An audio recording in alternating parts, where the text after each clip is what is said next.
today I, Namish Singh of class 6th C, will present this experiment to you, in which I have used a ball filled with water and an empty bottle. I wanted to conduct this experiment to see whether these two statements are true or not. The first one is that air occupies space, and the second one is that air is present everywhere.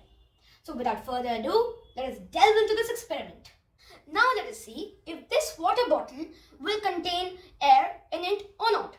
First, we will turn the water bottle upside down and dip it in the water. Now we'll pick it up to see if water has entered the water bottle or not. As we can see, the water has not managed to enter the water bottle. Now we'll turn the water bottle upside down again, but we'll slightly tilt it while dipping it into the water. And as you can see, a few bubbles have been formed. I'll explain this to you later. And as we can see, some water has managed to enter the water bottle. Now, let me explain this experiment to you. In this experiment, the air was inside the water bottle and it was not allowing the water to enter it.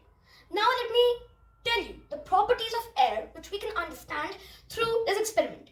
In the above experiment, we can see that air occupies space, air is present everywhere, air is colorless, and that air is a transparent medium and anyone can see through it. This also shows the transparent nature of air. Thank you.